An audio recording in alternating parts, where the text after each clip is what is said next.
crunchy and taste. Hi, ನಾನಿವತ್ತು super ಟೇಸ್ಟಿಯಾಗಿರೋ 2 snack ರೆಸಿಪಿನ ಮಾಡಿ ತೋರಿಸ್ತಾ ಇದ್ದೀನಿ. ಇವನ್ ನೀವು ಫಸ್ಟ್ ಟೈಮ್ ಮಾಡ್ತಾ ಇದ್ರು ಕೂಡ ಪರ್ಫೆಕ್ಟಾಗಿ ಮಾಡ್ಕೊಳ್ಳೋಂಥ 2 ರೆಸಿಪಿನ ನಿಮಗೆ ತೋರಿಸ್ತಾ ಇದ್ದೀನಿ. ವಿಡಿಯೋನ ಮಿಸ್ ಮಾಡದೆ ಎಂಡ್ ತನಕ ನೋಡಿ. ಮೊದಲಿಗೆ ಕೋಡ್ಬಳೆ ಮಾಡೋದಕ್ಕೆ 2 ಬೌಲ್ ಆಗುವಷ್ಟು ಅಕ್ಕಿ ಹಿಟ್ಟನ್ನು ತಗೊಳ್ತಾ ಇದ್ದೀನಿ. 2 ಬೌಲ್ ಆಗುವಷ್ಟು ಅಕ್ಕಿ ಹಿಟ್ಟಿಗೆ ನಾನಿಲ್ಲಿ ಅರ್ಧ ಬೌಲ್ ಸೇಮ್ ಅದೇ ಬೌಲಲ್ಲಿ ಅರ್ಧ ಬೌಲ್ ಆಗುವಷ್ಟು ಚಿರೋಟಿ ರವೆನ ಯಾವ ಬೌಲಲ್ಲಿ ತೊಗೊಳ್ತೀರಾ ಅದೇ ಅಳತೆಯಲ್ಲಿ ತಗೊಳ್ಳಿ. ಆಮೇಲೆ ಅರ್ಧ ಬೌಲ್ ಆಗುವಷ್ಟು ಮೈದಾ ಹಿಟ್ಟು. ನೀವು 1 ಬೌಲ್ ಹಾಕ್ಕೊಂಡ್ರೆ 1/4 ಬೌಲ್ ಸಾಕಾಗುತ್ತೆ. ನಾನಿಲ್ಲಿ 2 ಬೌಲ್ ಹಾಕ್ಕೊಂಡಿದ್ದೀನಿ. ಆಮೇಲೆ ಖಾರದ ಪುಡಿ, 1 ಸ್ಪೂನ್ ಆಗುವಷ್ಟು ಅಜ್ವೈನ, ಹಾಗೆ ರುಚಿಗೆ ಸಾಲ್ಟ್, ಉಪ್ಪು ಇಷ್ಟನ್ನು ಹಾಕಿ ಇವತ್ತು ನನ್ನ ಮಗಳಿಗೆ ಸಮ್ಮರ್ ಹಾಲಿಡೇಸ್, ಅವಳಿಗೂ ರಜೆ ಇರೋದ್ರಿಂದ ಅವಳನ್ನು ನನ್ನ ಕೆಲಸದಲ್ಲಿ ನಮ್ಮ ಕಿಚನ್ ಹೆಲ್ಪರ್ ಅವಳನ್ನು ಕೂಡ ಜಾಯಿನ್ ಮಾಡ್ಕೊಂಡಿದ್ದೀನಿ. ಅವಳಿಗೆ ಬೋರ್ ಆಗುತ್ತಲ್ಲ ಅದಕ್ಕೋಸ್ಕರ. ಆಮೇಲೆ ಅದಕ್ಕೇ ಒಂದು 2 ಸ್ಪೂನ್ ಆಗುವಷ್ಟು ಕುದಿಸಿದಂಥ ಎಣ್ಣೆ ಹಾಕಿ ಚೆನ್ನಾಗಿ ಎಲ್ಲದನ್ನು ಒಂದು ಸಲ ಸೌಟಲ್ಲೇ ಮಿಕ್ಸ್ ಮಾಡ್ಕೊಳ್ಳಿ, ಯಾಕಂದರೆ ಎಣ್ಣೆ ಬಿಸಿ ಇರೋದ್ರಿಂದ. ಆಮೇಲೆ ಕೈಯಲ್ಲಿ ಒಂದು ಸಲ ಎಲ್ಲದನ್ನು ಚೆನ್ನಾಗಿ ಅದನ್ನು ಪ್ರೆಸ್ ಮಾಡಿ ಮಿಕ್ಸ್ ಮಾಡ್ಕೊಳ್ಳಿ. ನೀವು ಎಣ್ಣೆ ಹಾಕೋದ್ರಿಂದ ಕೋಡ್ಬಳೆ ಏನಾಗುತ್ತೆ ತುಂಬ ಕ್ರಿಸ್ಪಿಯಾಗಿ ಬರುತ್ತೆ. ಆಮೇಲೆ ಅದಕ್ಕೇ ಸ್ವಲ್ಪನೇ ನೀರು ಹಾಕ್ಕೊಂಡು ನೀವು ಚಪಾತಿ ಹಿಟ್ಟನ್ನ ಏನು ಕಲಿಸ್ತೀರಲ್ಲ ಸೇಮ್ ಅದೇ ಅದಕ್ಕೆ ಕಲಿಸ್ಕೊಳ್ಳಿ. ತುಂಬಾ ಚೆನ್ನಾಗಿತ್ತು ಈ ಕೋಡ್ಬಳೆ ಅಂತೂ. ನಾನು ಫಸ್ಟ್ ಟೈಮ್ ಮಾಡಿದ್ದು, ಅದು ಸಖತ್ತಾಗಿ ಪರ್ಫೆಕ್ಟಾಗಿ ಕ್ರಂಚಿಯಾಗಿ ಬಂದಿತ್ತು. ನನಗೂ ನನ್ನ ಮಕ್ಕಳಿಗೂ ನನ್ನ ಗಂಡಂಗೆ ಕೂಡ ತುಂಬಾ ಇಷ್ಟ ಆಯಿತು. ಹೆಚ್ಚಿನ ಮಕ್ಕಳಿಗೆ ಈ ಥರ ಕೋಡ್ಬಳೆ, ಚಿಪ್ಸು ಇದೆಲ್ಲ ಅಂದರೆ ತುಂಬಾ ಇಷ್ಟ ಆಗುತ್ತೆ. ಮಕ್ಕಳಿಗಂತಲ್ಲ ದೊಡ್ಡವ್ರಿಗೆ ಕೂಡ ಇಷ್ಟ ಆಗುತ್ತೆ. ನೋಡಿ, ಇದು ಸೇಮ್ ಈಗ ನೀವು ಚಪಾತಿ ಹಿಟ್ಟನ್ನು ಏನು ನಾದ್ಕೋತಿರಲ್ಲ ಅದೇ ಥರ ಸ್ವಲ್ಪ ಪ್ರೆಸ್ ಮಾಡಿ ನಾದ್ಕೊಂಡು ಈ ಹದದಲ್ಲಿದ್ದರೆ ಕರೆಕ್ಟಾಗಿ ಬರುತ್ತೆ. ಹಿಟ್ಟೀಗ ಪರ್ಫೆಕ್ಟಾಗಿದೆ. ನೀವು ಇಮಿಡಿಯೇಟ್ ಕೂಡ ಮಾಡ್ಕೋಬೋದು, ಏನು ಇಡುವಂಥ ನೆಸೆಸಿಟಿ ಇಲ್ಲ. ಆಮೇಲೆ ಸ್ವಲ್ಪನೇ ಉಂಡೆ ಮಾಡಿಕೊಂಡು ಈ ಥರ ಉದ್ದಕ್ಕೆ ಅದನ್ನ ನಾದ್ಕೊಳ್ಳಿ. ಕೋಡ್ಬಳೆ ಶೇಪ್ ಮಾಡಬೇಕಲ್ಲ, ಅದಕ್ಕೋಸ್ಕರ ಈ ಥರ ಉದ್ದುದ್ದಕ್ಕೆ ಮಾಡಿಕೊಂಡು ಅದನ್ನ ಒಂದು ಫಿಂಗರಿಗೆ ಈ ಥರ ಸುತ್ತಕೊಂಡು ಎಡ್ಜನ್ನು ಈ ಥರ ಪ್ರೆಸ್ ಮಾಡ್ಕೊಳ್ಳಿ. ಈ ಥರ ಎಲ್ಲದನ್ನು ರೆಡಿ ಮಾಡ್ಕೊಳ್ಳಿ. ನೀವು ಒಂದೇ ಸಲ ರೆಡಿ ಮಾಡಿಕೊಂಡು ಎಣ್ಣೆಯಲ್ಲಿ ಫ್ರೈ ಮಾಡ್ಕೋಬೋದು. ಇಲ್ಲ ಇಬ್ಬರಿದ್ರು ಅಂದರೆ ಒಬ್ಬರು ಮಾಡಿ ಇನ್ನೊಬ್ಬರು ಫ್ರೈ ಮಾಡಿದರೆ ಈಸಿ ಆಗುತ್ತೆ. ಇಲ್ಲ ಒಬ್ಬರೇ ಮಾಡೋದು ಆದರೆ ಈ ಥರ ಸ್ವಲ್ಪನೇ ಮಾಡಿ ಅದು ಕಾಯೋದ್ರೊಳಗೆ ಇನ್ನೊಂದು ಸ್ವಲ್ಪ ರೆಡಿ ಮಾಡ್ಕೊಳ್ಬೋದು. ನಾನಿಲ್ಲಿ ಸ್ವಲ್ಪ ಮಾಡಿ ಟ್ರೈ ಮಾಡ್ತಾಯಿದ್ದೆ. ಸ್ವಲ್ಪ ಆಯ್ತು. ಇವಾಗ ಎಣ್ಣೆ ಕೂಡ ಕರೆಕ್ಟಾಗಿ ಕಾದಿದೆ. ಎಣ್ಣೆ ಕರೆಕ್ಟಾಗಿ ಕಾದ್ಮೇಲೆ ಎಲ್ಲ ಕೋಡ್ಬಳೆನೂ ಎಣ್ಣೆಯಲ್ಲಿ ಫ್ರೈ ಮಾಡ್ಕೊಳ್ಳಿ. ಇದನ್ನು ಮೀಡಿಯಮ್ ಉರಿನಲ್ಲೇ ಇಟ್ಕೊಂಡು ನೀವು ಫ್ರೈ ಮಾಡ್ಕೋಬೇಕು. ಅಂದರೆ ಹೈ ಫ್ಲೇಮ್ ಇಟ್ಕೊಂಡ್ರೆ ಪಟ್ಟಂತ ಕರಟ್ ಬಿಡುತ್ತೆ, ಒಳಗಡೆ ಬೆಂದಿರಲ್ಲ. ಲೋ ಫ್ಲೇಮ್ ಇಟ್ಕೊಂಡ್ರೆ ಬೇಯಲ್ಲ. ಸೊ ಅದಕ್ಕೋಸ್ಕರ ಮೀಡಿಯಮ್ ಉರಿನಲ್ಲೇ ನೀವು ಇದನ್ನ ಫ್ರೈ ಮಾಡ್ಕೊಳ್ಬೇಕು.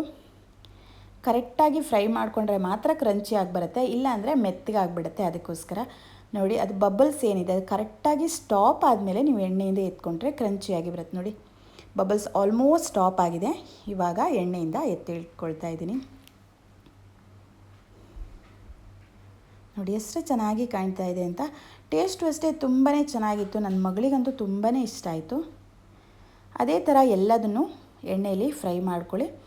ಫ್ರೈ ಮಾಡ್ಕೊಳ್ಳುವಾಗಲೂ ಅಷ್ಟೇ ತುಂಬ ಮೀಡಿಯಮ್ ಉರಿನಲ್ಲಿ ಇಟ್ಕೊಂಡು ಫ್ರೈ ಮಾಡ್ಕೋಬೇಕು. ಇನ್ನೇನು ಸ್ವಲ್ಪ ಕೋಡ್ಬಳೆ ಆಯ್ತು ಅನ್ನೋಷ್ಟರಲ್ಲೇ ನನ್ನ ಮಗ ಕೂಡ ಮಲಗಿಸಿದ್ದೆ, ಅವನು ಕೂಡ ಎದ್ದ. ಏನು ಮಾಡೋದು, ನಮ್ಮ ಅಮ್ಮಂದಿರಿಗಿದೆ, ಬೇರೆ ಆಪ್ಷನ್ಸ್ ಇರಲ್ಲ, ಅವರನ್ನು ಸೇರಿಸ್ಕೊಂಡು ಏನಾದರೂ ಮಾಡ್ಕೋಬೇಕು. ಅದಕ್ಕೋಸ್ಕರ ಒಂದೇ ಸಲ ಎಲ್ಲ ಕೋಡ್ಬಳೆನೂ ರೆಡಿ ಮಾಡಿಕೊಂಡು ಎಣ್ಣೆಯಲ್ಲೇ ಕರಿಯುವಂಥ ಎಲ್ಲದನ್ನು ರೆಡಿ ಮಾಡ್ಕೊಳ್ತಾ ಇದ್ದೀನಿ. ನೋಡಿ, ಸೂಪರ್ ಟೇಸ್ಟಿಯಾಗಿ ಕೋಡ್ಬಳೆ ರೆಡಿ ಆಯಿತು. ನೀವು ಕೂಡ ಟ್ರೈ ಮಾಡಿ, ತುಂಬಾ ಚೆನ್ನಾಗಿತ್ತು ಆಯಿತಾ.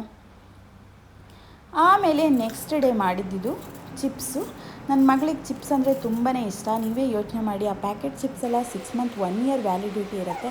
ಅದನ್ನು ಮಕ್ಕಳು ತಿನ್ನೋದ್ರಿಂದ ಅದಕ್ಕೆ ಎಷ್ಟು ಪ್ರಿಸರ್ವೇಟಿವ್, ಟೇಸ್ಟಿಂಗ್ ಪೌಡರ್ ಎಷ್ಟೆಲ್ಲ ಹಾಕಿರ್ತಾರೆ, ಅದರಿಂದ ಹೆಲ್ತಿಗೆ ಎಷ್ಟು ಎಫೆಕ್ಟ್ ಆಗುತ್ತೆ. ಅದಕ್ಕೋಸ್ಕರ ಮನೆಯಲ್ಲಿ ಈ ಥರ ಸಿಂಪಲ್ ಎಷ್ಟು ಈಸಿ ಅಂದರೆ ಈ ಚಿಪ್ಸ್ ಅಂತೂ ಸಿಕ್ಕಾಪಟ್ಟೆ ಈಸಿ. ಒಂದು 4 ಪೊಟ್ಯಾಟೊ ಇದ್ದರೆ ಅದನ್ನ ಹೆಚ್ಚಿ ಎಣ್ಣೆಗೆ ಬಿಟ್ಕೊಟ್ರು ಆಗುತ್ತೆ. Super tasty. ಅಂದರೆ ಹೆಲ್ದಿಯಾಗಿರೋ ಎಣ್ಣೆಯಲ್ಲೇ ನಾವು ಕರಿಯೋದ್ರಿಂದ ಯಾವುದೇ ಪ್ರಿಸರ್ವೇಟಿವ್ಸ್ ಇಲ್ಲ, ಟೇಸ್ಟಿಂಗ್ ಪೌಡರ್ ಇಲ್ಲ. ಮಕ್ಕಳಿಗೂ ತುಂಬಾ ಇಷ್ಟ ಆಗುತ್ತೆ. ಹಾಗೆ ಮನೆಯಲ್ಲೇ ಮಾಡಿದಂಥ ನೆಮ್ಮದಿ ಕೂಡ ನಮಗೆ ಇರುತ್ತೆ. ಈ ಥರ ಒಂದು ಸ್ಲೈಸರ್ ಬರುತ್ತಲ್ಲ ಹೆಚ್ಚೋದು, ಪೊಟ್ಯಾಟೊ ಹೆಚ್ಚೋದು, ತುಂಬ ತಿನ್ನಾಗಿ ಇದನ್ನ ಸ್ಲೈಸ್ ಮಾಡ್ಕೋಬೇಕು. ನಾನಿಲ್ಲಿ ಆಲ್ಮೋಸ್ಟ್ 1 kg ಆಗುವಷ್ಟು ಪೊಟ್ಯಾಟೊ ತೊಗೊಂಡಿದ್ದೆ ಅನಿಸುತ್ತೆ. ಅದರಲ್ಲಿ ಒಂದು ಜಾಸ್ತಿ ಏನಾಗಲ್ಲ, ಬಿಕಾಸ್ ಅದು ಒಣದ ಮೇಲೆ ತುಂಬ ದರ್ಲೆ ಥರ ಅಲ್ಲ. ಸೊ ಅದಕ್ಕೋಸ್ಕರ ಜಾಸ್ತಿ ನಿಮಗೆ ಹೆಚ್ಚಿ ಕೊಡೋರು ಯಾರಾದರೂ ಇದ್ದರೆ ಎಷ್ಟು ಬೇಕೋ ಅಷ್ಟು ಮಾಡ್ಕೋಬೋದು. ಹೆಚ್ಚೋದೇನು ಈಸಿ, ಒಂದು 10 ನಿಮಿಷದಲ್ಲೇ ರೆಡಿ ಆಗುತ್ತೆ. 1 kg ಚಿಪ್ಸ್ ಮಾಡೋಕ್ಕೆ ಒಂದು 10 ನಿಮಿಷ ಅಷ್ಟೇ. ಆಮೇಲೆ ಒಂದು 3-4 ಸಲ ಈ ಥರ ನೀರಲ್ಲಿ ವಾಶ್ ಮಾಡ್ಕೊಳ್ಳಿ. ನಾನು ನೀರು ಆಲ್ರೆಡಿ ಕುದಿಯೋದಕ್ಕೆ ಇಟ್ಟಿದ್ದೀನಿ. ನೀರು ಸ್ವಲ್ಪ ಬಿಸಿ ಆದಮೇಲೆ ಅದಕ್ಕೆ ಈ ವಾಶ್ ಮಾಡಿದಂಥ ಪೊಟ್ಯಾಟೊನೆಲ್ಲನ ಹಾಕ್ಕೊಳ್ಳಿ. ಆಮೇಲೆ ನಾನಿಲ್ಲಿ ರುಚಿಗೆ ಉಪ್ಪು ಈಗಲೇ ಹಾಕ್ಕೊಳ್ತಾ ಇದ್ದೀನಿ. ನೀವು ಆಮೇಲೆ ಚಿಪ್ಸ್ ಮಾಡಿದ ಮೇಲೆ ಕೂಡ ಉಪ್ಪು ಖಾರ ಎಲ್ಲ ಆ್ಯಡ್ ಮಾಡ್ಕೋಬೋದು. ಇಲ್ಲ ಅಂದರೆ ಈ ಟೈಮಲ್ಲೇ ಆ್ಯಡ್ ಮಾಡ್ಕೋಬೋದು. ನಿಮ್ಗೆ ಯಾವ್ದು ಈಸಿ ಆಗುತ್ತೋ ಆ ಥರ ಮಾಡಿ. ಎಲ್ಲದನ್ನು ಒಂದು ಸಲ ಚೆನ್ನಾಗಿ ಮಿಕ್ಸ್ ಮಾಡಿಕೊಂಡು ಮಕ್ಕಳಿಗೆ ಇಷ್ಟ ಆಗುತ್ತಂತ ಕಲರಿಗೋಸ್ಕರ ನಾನು ಅರಿಶಿಣದ ಪುಡಿ ಹಾಕ್ತಾಯಿದ್ದೀನಿ, ಬೇಡ ಅಂದರೆ ಬಿಟ್ಬಿಡಿ. ಆಮೇಲೆ ನೋಡಿ, ಈ ಥರ ಸ್ವಲ್ಪ ಪ್ರೆಸ್ ಮಾಡಿದ ಕೂಡಲೇ ಚೂರು ಬೆಂದಿದ್ರೆ ಸಾಕು, ಜಾಸ್ತಿ ಬೇಯಬೇಕಂದ್ರೆ ಜಸ್ಟ್ ಒಳಗೆ ಹೋದರೆ ಆಯಿತು. ಅದನ್ನೀಗ ಬೆಂದಾದಮೇಲೆ ಅದನ್ನ ಸ್ಟ್ರೈನ್ ಮಾಡ್ಕೊಳ್ಳೋಣ. ಈ ಥರ ಸ್ಟ್ರೈನ್ ಆದಮೇಲೆ ಡೈರೆಕ್ಟಾಗಿ ನೀವು ನೀರೆಲ್ಲ ಒಣಗಿದ ಮೇಲೆ ಡೈರೆಕ್ಟಾಗಿ ಎಣ್ಣೆಗೆ ಬಿಟ್ಟು ನೀವು ಚಿಪ್ಸನ್ನು ರೆಡಿ ಮಾಡ್ಕೋಬೋದು.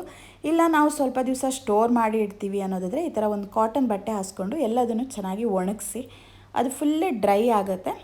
ಒಂದು ಫ್ಯಾನ್ ಅಡಿ ಆದರೆ ಒಂದು 5-6 ಗಂಟೆಯಲ್ಲಿ ಡ್ರೈ ಆಗುತ್ತೆ. ನಮ್ಮದು ಎ ಸಿ ಅದರಿಂದ ನಾನು ರೂಮಲ್ಲಿ ಹಾಕಿಬಿಟ್ಟಿದ್ದೆ, ಒಂದು ಫುಲ್ ನೈಟ್ ಇಟ್ಟಿದ್ದೆ, ಫುಲ್ ಡ್ರೈ ಆಗಿತ್ತು. ಅದು ಬೆಳಿಗ್ಗೆ ನೋಡುವಾಗ ಫುಲ್ ಡ್ರೈ ಆಗಿತ್ತು, ಈ ಶೇಪಲ್ಲಿ ಬಂದಿತ್ತು. ಇದನ್ನು ನೀವು ಏರ್ ಟೈಟ್ ಬಾಟಲ್ಗೆ ಹಾಕಿ ಯಾವಾಗ ಬೇಕೋ ಆವಾಗ ಸ್ವಲ್ಪ ಸ್ವಲ್ಪನೇ ಮಕ್ಕಳಿಗೆ ಫ್ರೈ ಮಾಡಿ ಕೊಡ್ಬೋದು. ಇಲ್ಲ ಒಂದೇ ಸಲ ಫ್ರೈ ಮಾಡಿ ಒಂದು ದೊಡ್ಡ ಏರ್ ಟೈಟ್ ಬಾಟಲ್ಗೆ ಹಾಕಿಟ್ರೂ ಆಗುತ್ತೆ. ಈಗ ಕುದಿದಂಥ ಎಣ್ಣೆಗೆ ಈ ಚಿಪ್ಸನ್ನು ರೆಡಿ ಮಾಡಿಕೊಂಡು ಹಾಕ್ಕೊಳ್ಳಿ. 1 ನಿಮಿಷದಲ್ಲಿ ಬೆಂದ್ಬಿಡುತ್ತೆ, ಯಾಕಂದರೆ ತುಂಬ ತೆಳ್ಳಗಿರೋದ್ರಿಂದ 1 ನಿಮಿಷದಲ್ಲೇ ಚಿಪ್ಸ್ ಆಯಿತು. 10 ನಿಮಿಷದಲ್ಲೇ ಸೂಪರ್ ಟೇಸ್ಟಿಯಾಗಿ ಲೇಸನ್ನು ಮೀರಿಸುವಂಥ ರುಚಿ ಚಿಪ್ಸು ಮನೆಯಲ್ಲೇ ರೆಡಿ ಆಗುತ್ತೆ. ಸೊ ಅದಕ್ಕೋಸ್ಕರ ನಿಮ್ಮ ಮಕ್ಕಳಿಗೂ ಅಷ್ಟೇ ಹೆಲ್ದಿಯಾಗಿರೋ ರೆಸಿಪಿನ ಆದಷ್ಟು ನೀವು ಕೂಡ ಕೊಡಿ. ತುಂಬಾ ಅವರಿಗೂ ಇಷ್ಟ ಆಗುತ್ತೆ, ಹೆಲ್ತಿಗೂ ಒಳ್ಳೆಯದು. ಹಾಗಾದರೆ ಅಮ್ಮಂದ್ರಿಗೂ ಕೂಡ ಏನೋ ಒಂದು ಕಂಫರ್ಟ್ನೆಸ್ ಬರುತ್ತೆ. ನೋಡಿ, ಈ ಥರ ಚಿಪ್ಸ್ ರೆಡಿ ಆದಮೇಲೆ ಇದನ್ನು ಮಕ್ಕಳಿಗೆ ಕೊಟ್ಟು ಅವ್ರಿಗೆ ತುಂಬಾ ಇಷ್ಟ ಆಯಿತು. ಈ ರೆಸಿಪಿ ನಿಮಗೆ ಇಷ್ಟ ಆದರೆ ಚಾನಲ್ನ ಫಾಲೋ ಮಾಡ್ಕೊಳ್ಳಿ. ಇನ್ನಷ್ಟು ರೆಸಿಪಿಗಾಗಿ ಮತ್ತಷ್ಟು ರೆಸಿಪಿನ ನಾನು ಅಪ್ಲೋಡ್ ಮಾಡ್ತಾಯಿರ್ತೀನಿ. ಹಾಗೆ ಬ್ಲಾಗ್ ಕೂಡ ಹಾಕ್ತಾಯಿರ್ತೀನಿ.